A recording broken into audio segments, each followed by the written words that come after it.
As the city erupted in a symphony of New Year's fireworks, Clara Everett calmly reviewed the final schematics for her own elaborate disappearance. Below, a fleet of drones painted the sky with dazzling birthday wishes from her husband, Ethan Holloway, a public display of devotion that rang as hollow as the promises he whispered to his mistresses, Jocelyn and Rosalind. Each burst of light above merely illuminated the meticulously planned end of her life with him, a necessary escape from a gilded cage built on his lies and their secret son. There would be no second chances, no turning back, only a new beginning forged in the ashes of Clara Everett. The hum of the secure satellite phone was the only sound Clara Everett truly registered amidst the cacophony of New Year's Eve. Outside the soundproof study, the city thrummed with celebration, a distant, glittering lie. Inside, Clara's gaze was fixed on the screen, a sterile blueprint for her vanishing act. "Everything is in place, Madam Everett," a disembodied voice confirmed, its tone as clinical as the plan itself. "The vessel, the identity, the digital footprint will be erased. Effective precisely at the stroke of midnight." Clara nodded, a ghost of a smile touching her lips. Midnight. Not just the dawn of a new year, but the dusk of Clara Everett. The woman who, for 10 years, had played the role of the devoted wife to Ethan Holloway, the city's philanthropic darling. Tonight was also her birthday, a detail Ethan never forgot, not when there was an audience to play to.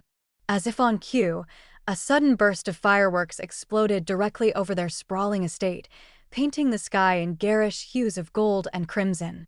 Below, a fleet of drones synchronized their ascent, forming a luminous, spinning helix that eventually coalesced into a colossal, shimmering "Happy Birthday, Clara." Her name, emblazoned across the night sky, felt less like a tribute and more like a brand, a mark of ownership. Her heart, a muscle that had learned to beat a steady rhythm of betrayal, remained unmoved. The grand gestures, the public displays of adoration, they were Ethan's currency, his meticulous performance to keep his carefully constructed empire of lies intact.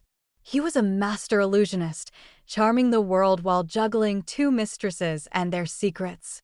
There was Jocelyn Shaw, his ambitious, calculating secretary, with whom he shared a son the world knew nothing about.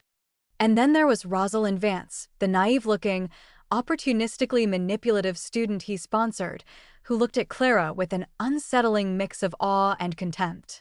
Each woman, a shard of glass in Clara's heart, testament to a truth Ethan desperately kept hidden beneath layers of public devotion.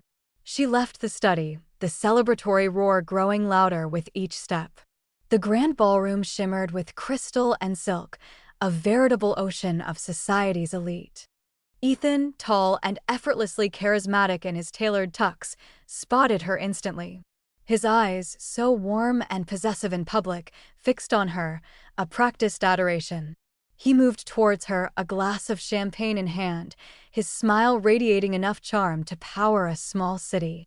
"My beautiful Clara," he murmured, pressing a kiss to her temple, the perfect touch to a perfect evening.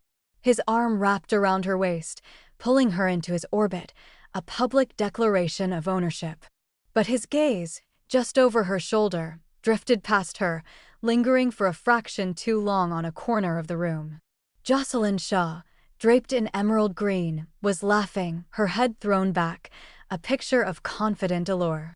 Ethan's hand, still on Clara's waist, tightened almost imperceptibly. The evening wore on, a gilded cage of polite conversation and clinking glasses. Clara, ever the poised hostess, navigated the endless well-wishes. But the subtle shifts, the stolen glances, the hushed whispers among the staff, they were all breadcrumbs leading to the ugly truth. Then it happened. Ethan had been called away by a business associate, leaving Clara momentarily alone near a display of their shared achievements. Among them was the Everett Visionary Award, a delicate crystal sculpture he'd received early in their marriage, for a project they had passionately built together. It was a symbol, however tarnished, of their original dreams. Suddenly, Jocelyn was there, her laughter cutting through the genteel murmur of the crowd. She wasn't looking at Clara, but at a cluster of admirers, her hand sweeping grandly as she gestured. Her elbow, seemingly accidentally, caught the crystal award. It toppled, striking the marble pedestal with a sharp, sickening crack that resonated even over the music. Fragments scattered, catching the light like frozen tears. A collective gasp rippled through the onlookers. Jocelyn, feigning shock, bent to pick up a shard. "Oh, my apologies, Clara. How clumsy of me. I suppose some things just aren't meant to last, are they?" Her eyes, glinting with a predatory satisfaction, finally met Clara's, a cold, unmistakable challenge. She dismissed the broken pieces with a shrug, a casual desecration of their past. Clara felt a dull ache, not for the shattered crystal, but for the last vestiges of a past she desperately clung to. The betrayal wasn't just in the act, but in the blatant disregard, the open contempt. It was a final, shattering insult, a clear message that her place, her history, meant nothing. Ethan, who had by then returned, offered a quick, dismissive apology for Jocelyn's clumsiness, his focus already elsewhere. He made no move to comfort Clara, no attempt to salvage the broken pieces.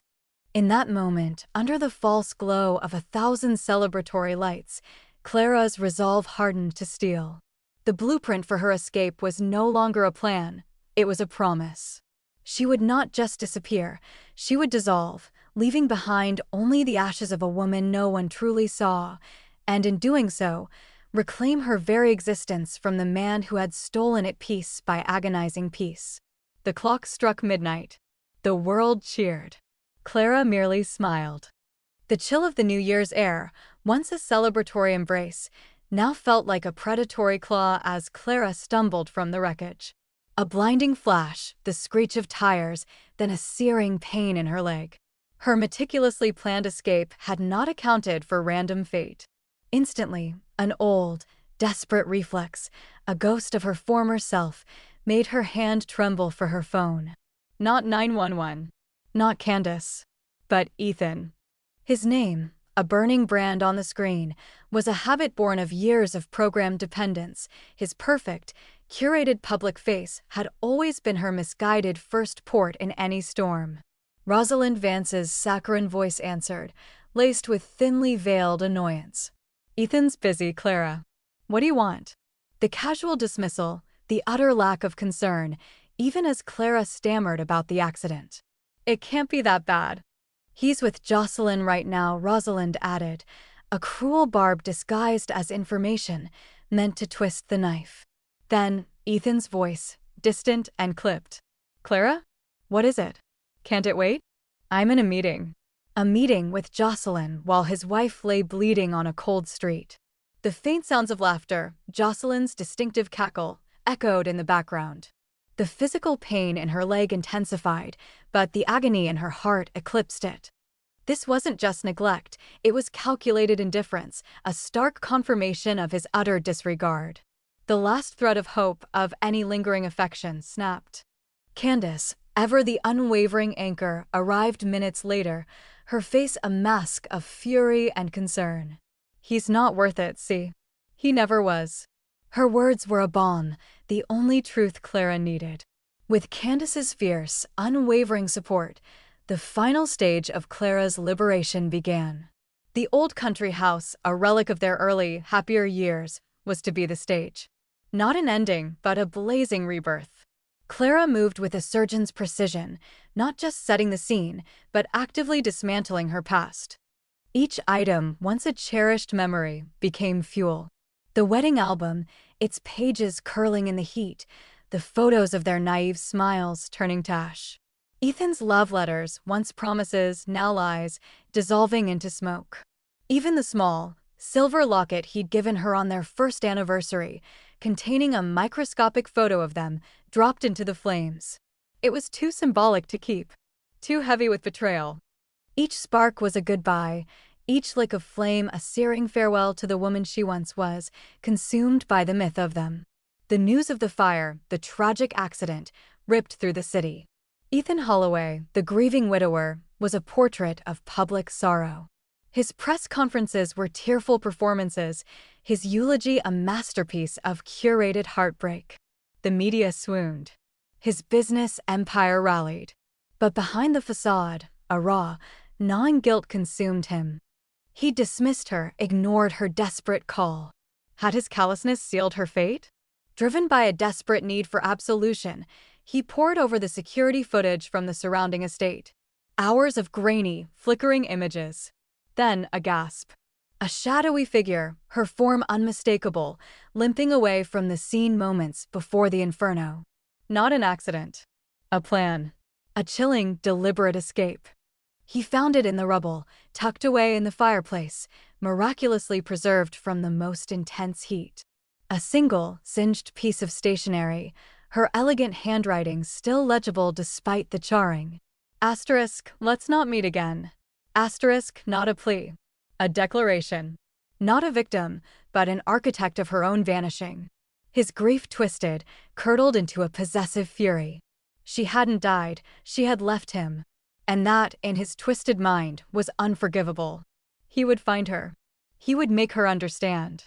This wasn't over. The biting chill of the North Atlantic wind was a welcome contrast to the fiery memory Clara had meticulously engineered. 2 years. 2 years since the ashes of her old life had settled.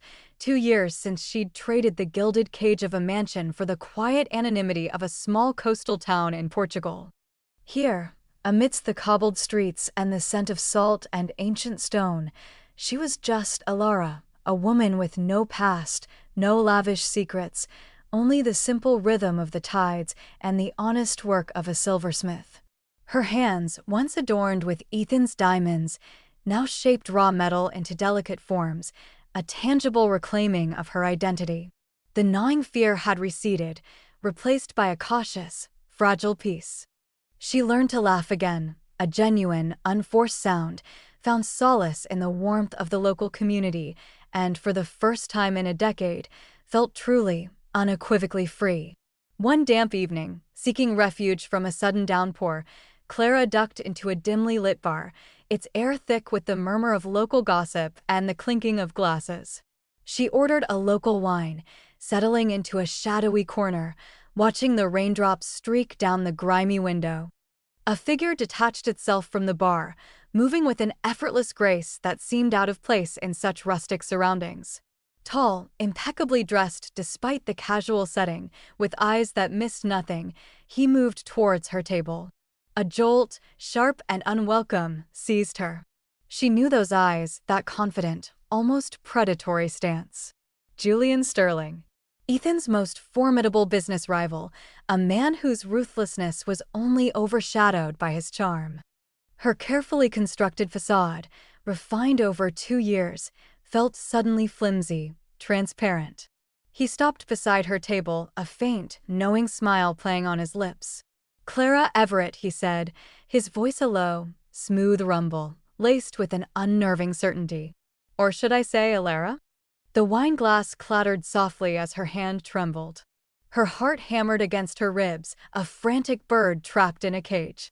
"I believe you have me mistaken for someone else," she managed, her voice steadier than she felt, an automatic reflex of denial honed through years of masking her pain. Julian chuckled, a soft, dry sound. Perhaps. But a woman with such striking eyes, even hidden behind glasses, and a spirit so uniquely resilient, hard to forget. Especially when one has been looking for her. He leaned closer, his gaze piercing. "Ethan knows. He knows you faked your death. And he's been looking for you. Relentlessly. Like a hound on a scent." The world tilted. The bar's comforting hum dissolved into a suffocating silence. Ethan. The name itself was a physical blow, dragging her back to the fire, the betrayal, the suffocating control. 2 years of freedom, 2 years of carefully cultivated oblivion, shattered in a single sentence. He was still out there, a shadow she hadn't truly escaped. The fragile peace she'd found crumbled, replaced by a cold, visceral terror. Every quiet moment, every unburdened laugh, felt retroactively tainted, a foolish indulgence. "How?" she began, her throat tight, but he cut her off with a raise of his hand. "He's a man accustomed to getting what he wants, Clara. And what he wants, now more than ever, is you. Or at least, the idea of you. Julian took the seat opposite her, uninvited. His expression softened imperceptibly, a flicker of something she couldn't quite decipher. Funny, isn't it? The ways life circles back. You once saved me, you know. Years ago. A fleeting moment you wouldn't remember. But some debts linger. He watched her, a shrewdness in his eyes that made her uneasy. Was this a threat? A twisted offer of protection?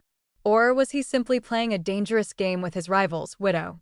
She felt a sliver of intrigue cut through her fear, a curious spark amidst the rekindled terror. What debt could he possibly owe her? And what did he truly want now?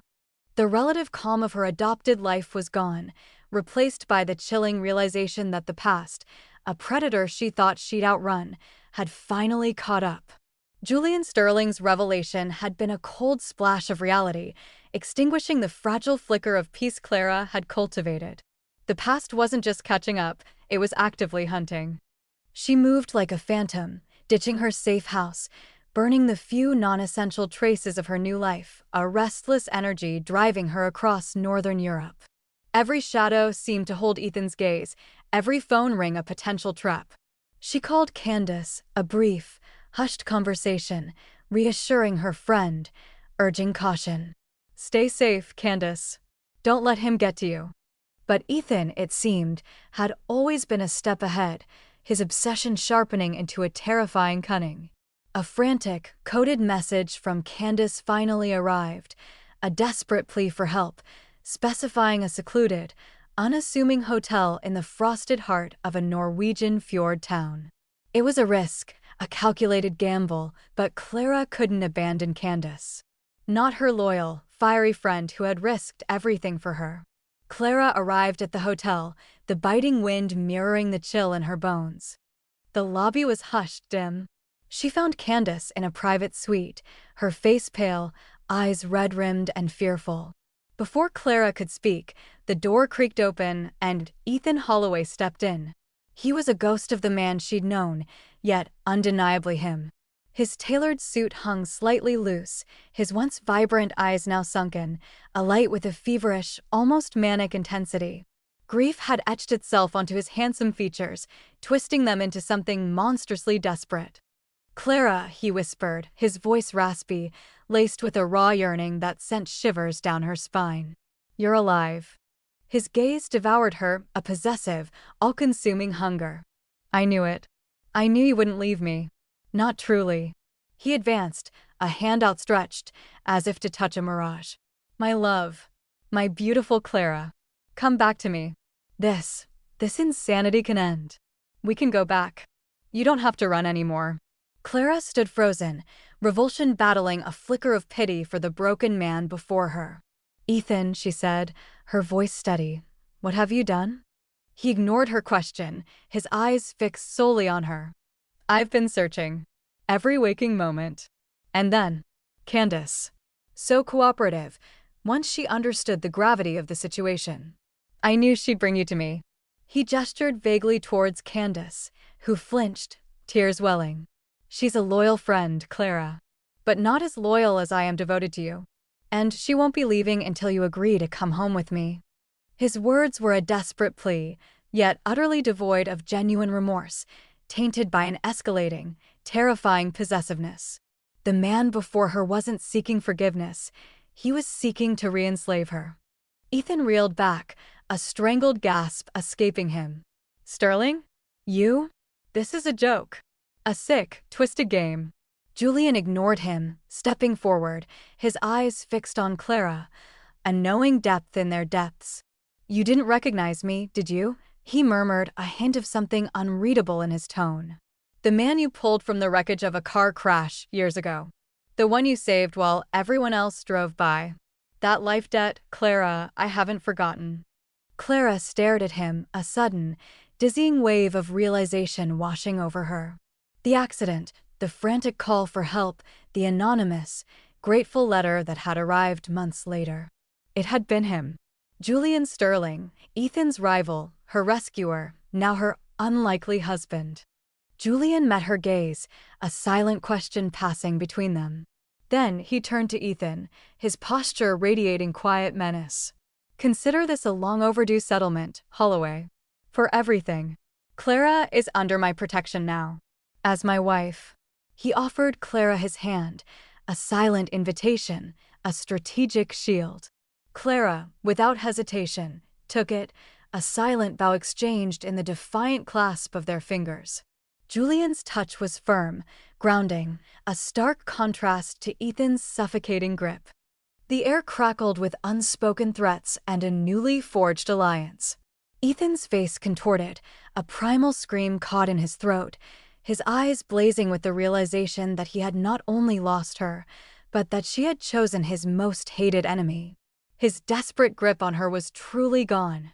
The primal scream Ethan swallowed after Clara's defiant declaration festered within him, a toxic seed of humiliation and loss. He retreated, but he did not relent. Julian Sterling, Clara's unexpected protector, received an urgent call, a family emergency pulling him across continents. The shield of his presence, however briefly held, dissolved, leaving Clara with a gnawing premonition. She watched Julian's private jet ascend, a metallic bird vanishing into the northern sky, and an icy dread settled in her stomach. Her fears materialized with chilling speed. A black van, indistinguishable from a dozen others, screeched to a halt as Clara took a solitary breath of crisp air outside the secluded lodge. Hands, gloved and impersonal, clamped over her mouth and wrists. The world tilted, plunged into darkness, then erupted with the muffled roar of an engine. When consciousness returned, it was to the unsettling scent of old wood polish and the distant, familiar chime of a grandfather clock. Clara's eyes snapped open, taking in the ornate wallpaper, the precisely angled antique armoire, the sun streaming through bay windows onto a Persian rug. Every detail, meticulously placed, screamed home. Their home. The one that had burned to ashes. This was a painstaking, macabre replica, an exact resurrection of the life she had desperately tried to incinerate. It was a gilded cage, built by a madman. Ethan emerged from the shadows, his face a terrifying canvas of manic glee and profound despair. His smile was a ghastly parody of their wedding day. His eyes, once confident and sharp, now held a frantic, unhinged light.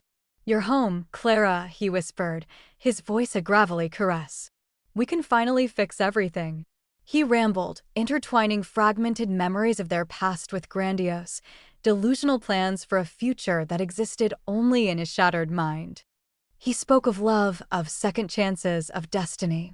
He offered her tea, the same blend she always preferred, his hands trembling uncontrollably as he placed the delicate cup on a reconstructed antique side table. He was trying to force reality back into his twisted image of it, and it was horrifying. A commotion downstairs shattered the eerie calm.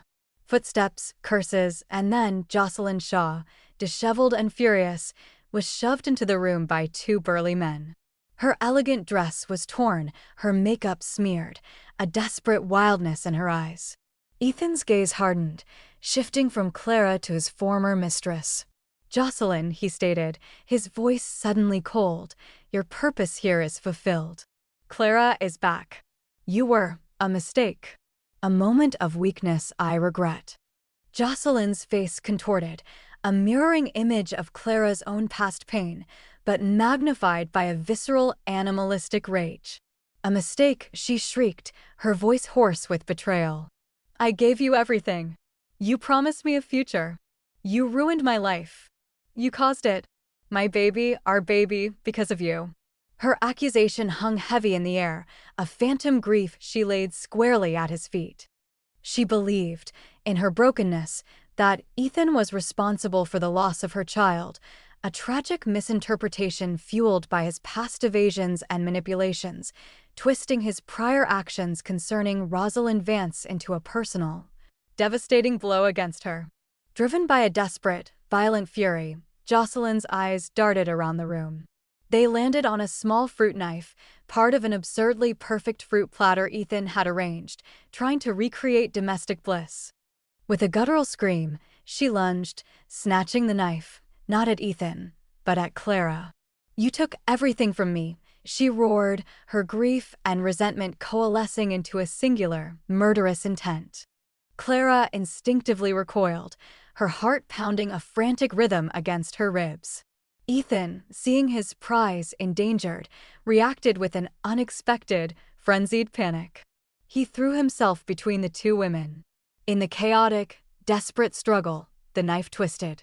Jocelyn gasped, a gurgling sound escaping her lips as her eyes widened in disbelief, then glazed over. She crumpled to the floor, a pristine white carpet blooming crimson beneath her. The fruit knife clattered, spinning to a halt near Ethan's polished shoe. Ethan stared, bewildered, first at the lifeless heap that was Jocelyn, then at his own trembling hands. His devotion to Clara had just spilled blood. He looked up, his eyes meeting Clara's horrified gaze, and a terrifyingly serene smile slowly spread across his face. "Now," he whispered, his voice devoid of sanity, completely detached from the gruesome scene before them, "we can truly begin again. Just us." Clara's nightmare, a replica of her past, but infinitely more chilling, had just begun. The replica house, a gilded cage built of madness, suddenly splintered. A thunderous crash from downstairs, followed by shouting voices, tore through Ethan's delusional monologue. Julian Sterling, his face a mask of grim determination, burst into the room, two uniformed officers right behind him. The sight of Clara, pale and trembling, huddled beside Jocelyn's lifeless form, fueled his fury. "Clara!" he bellowed, surging forward. Ethan, momentarily stunned, reacted with a primal snarl, lunging at Julian. The officers quickly intervened, subduing the struggling man. His eyes, now truly wild, darted between Clara and Julian, a broken symphony of betrayal and possessiveness playing across his features. Clara, still reeling from the horror, stumbled into Julian's arms, the weight of the last hours collapsing on her. The police secured the scene, covering Jocelyn's body, while Ethan was led away, still muttering about starting over and our love. The air, thick with the scent of fear and death, slowly began to clear, replaced by the sterile professionalism of the law. The legal proceedings that followed were a torturous blur. Ethan, despite the damning evidence, skillfully presented by his high-powered defense team, painted himself as a victim of circumstance, driven to a temporary psychosis by the grief of Clara's supposed death and Jocelyn's aggressive attack. The psychiatric evaluation, heavily debated, ultimately sided with the defense. Ethan Holloway was deemed mentally unstable at the time of the incident, not fully accountable for Jocelyn Shaw's death. Acquitted of manslaughter, a collective gasp rippled through the courtroom. Clara, seated beside Julian, felt a cold dread settle in her stomach. Justice, it seemed, was as fickle as love. He was free, or so it appeared. The steps of the courthouse were a maelstrom of flashing cameras and shouting reporters. Ethan, flanked by his lawyers, emerged, his face a chilling parody of relief, still etched with a haunted quality. But before he could utter a word, a figure burst from the crowd, Jocelyn's mother, her face a ravaged landscape of grief and rage. In her hand, a glint of steel. She moved with the speed of pure, unadulterated vengeance. One thrust, two, then three, precise and devastating. Ethan staggered, his carefully constructed facade shattering into a grotesque mask of shock and agony. He fell, a silent, sickening thud against the marble steps, his eyes wide and vacant, staring up at the indifferent sky. The crowd erupted into chaos. Julian instinctively pulled Clara behind him, shielding her from the sudden, brutal explosion of violence. The cries of justice mingled with screams of horror. For Ethan Holloway, the oppressive shadow he had cast over so many lives, the relentless pursuit, the twisted love, had finally reached its abrupt, bloody end. Days later, under a sky as gray and somber as her mood, Clara stood among a sparse gathering at Ethan's funeral. The lavish affair she might have expected for the once powerful Ethan Holloway was conspicuously absent, perhaps a final testament to the scandal that had consumed his name. She watched as a few distant relatives and business acquaintances offered perfunctory condolences. Jocelyn's mother was nowhere to be seen, having vanished after her act of desperate retribution. Candace, standing protectively beside Clara, squeezed her hand. Clara approached the freshly turned earth, the scent of damp soil and lilies heavy in the air. She carried a single white rose, not for love, but for the complex, tangled mess of their shared history. As she knelt and gently placed the flower on the grave, a wave of emotions washed over her, not triumph, not pure relief, but a profound, almost dizzying sense of release. There was sorrow for the man he once was, pity for the man he became, and an undeniable, overwhelming finality. The chapter was closed, sealed not by escape or legal decree, but by death itself. The weight that had pressed upon her soul for so long, the constant threat, the shadow of his obsession, had finally lifted.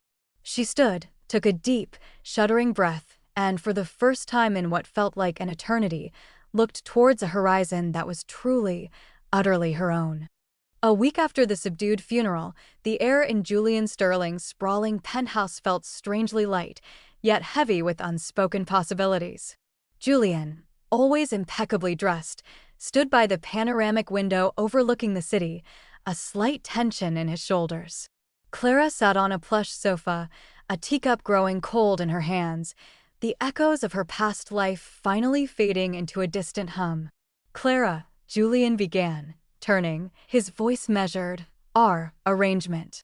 It served its purpose admirably. He paused, his gaze softening briefly before settling into a more businesslike candor. "Ethan is gone. The threats, the reasons for our impromptu union, they no longer exist. I believe it's time we discuss the formal dissolution of our marriage of convenience."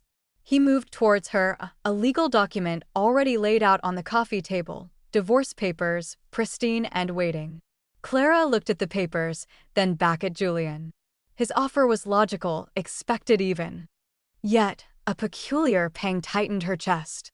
She thought of the early days, her suspicion, his reputation as a ruthless rival to Ethan. But then she remembered his unwavering support, his immediate belief in her faked death, his calculated appearance in Europe, the quick-witted lie of their marriage to Ethan, the swift rescue of Candace. His relentless pursuit to save her from Ethan's replica prison, his calm strength amidst the ensuing chaos. He had been her rock, her shield, her unexpected confidant. He saw her not as Ethan's broken wife, but as Clara, resourceful and resilient. He had held her gaze when the world felt like it was crumbling, offering not pity, but genuine partnership. His initial motivations, she now understood, had evolved, just as hers had. The debt he spoke of, the revenge he sought against Ethan, had merged with a profound, quiet care for her well-being. As he reached for a pen, Clara instinctively reached out, her fingers gently brushing his arm. "Julian," she said, her voice clear, firmer than she'd expected. He stopped, his keen eyes meeting hers, a question in their depths. "Don't," she continued, a faint, tentative smile touching her lips. "Don't be so quick to dismiss us." He lowered his hand, the pen still untouched. "Clara," he prompted, a flicker of surprise, then hope, igniting in his expression. "This arrangement," she repeated, her gaze unwavering. "It started out as convenience, yes. But somewhere along the way, amidst the chaos and the danger, it became something more. You stood by me when no one else could, when I couldn't stand for myself. You saw me, truly saw me, beyond the wreckage." She took a breath, letting her vulnerability show. "I'm tired of running, Julian. Tired of being alone. What if we gave this a real chance? A chance at true connection, born not from fear, but from us." A slow, genuine smile spread across Julian's face, erasing the last vestiges of the calculating businessman. He reached for her hand, his touch warm and steady. "Clara Everett," he murmured, his thumb gently stroking her skin. "It would be my profound honor." The papers lay forgotten, a relic of a past that no longer defined their future. Together, they looked towards the window, not at a city of shadows, but a horizon of shared promise.